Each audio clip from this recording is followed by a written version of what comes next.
অতিষ্ঠ নগরবাসী। এই মুহূর্তে ঢাকা দক্ষিণ সিটি কর্পোরেশনের মুগদা হাসপাতালের সামনে আছেন সহকর্মী মেহেরী রানী। বিস্তারিত জানবো তার কাছ থেকে। জানাবেন এবার মশার যে উপদ্রব বেড়েছে সেগুলো নিয়ন্ত্রণে সিটি কর্পোরেশনের উদ্যোগ যথেষ্ট কিনা?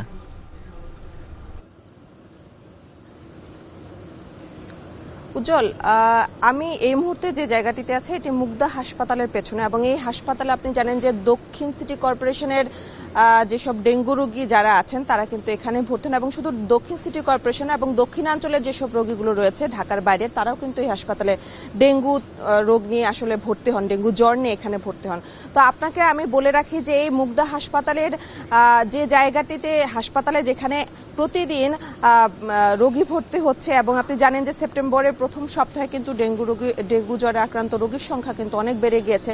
তো সেই জায়গা থেকে যদি আমি এই মুগদা হাসপাতালের কথা বলি, সেখানে কিন্তু সিটি কর্পোরেশনের যারা আছেন তারা কিন্তু ময়লা নিতে তাদেরকে দেখা গিয়েছে, এবং হাসপাতাল কর্তৃপক্ষ বলেছে যে এখানে আসলে সিটি কর্পোরেশন থেকে ময়লা নেওয়ার যে পর্যাপ্ত যে উদ্যোগ নেওয়া দরকার, যে কার্যকরী উদ্যোগ নেওয়া দরকার সেটি কিন্তু নিচ্ছে না। তবে এখানে আসলে যারা আছেন দক্ষিণ সিটি কর্পোরেশন যারা পরিচ্ছন্নতা কর্মী রয়েছেন তাদের সাথে আমি কথা বলেছি, তারা বলছেন যে এই গেল 3 মাস যাবত এই হাসপাতালে যেসব বর্জ্য রয়েছে সেগুলো কিন্তু পলিতে করে দেওয়া হচ্ছে না, যে কারণে দেখা যাচ্ছে যে এই ময়লা আবর্জনাগুলো ভিজে আরো বেশি আসলে যে মশা তৈরির যে আবাসস্থল বলা চলে এবং আতুরঘর বলা চলে সেটিতেই কিন্তু পরিণত হয়েছে। এবং তারা বলছেন যে এর আগে অন্যান্য যেসব হাসপাতালগুলো রয়েছে সেখানে কিন্তু ময়লা ফেলার জন্য পলিতে করে ফেলা হয়, কিন্তু এই হাসপাতালে কিন্তু গেল 3 মাস ধরে পলিতে করে কোনো ধরনের ময়লা কিন্তু এই হাসপাতাল কর্তৃপক্ষ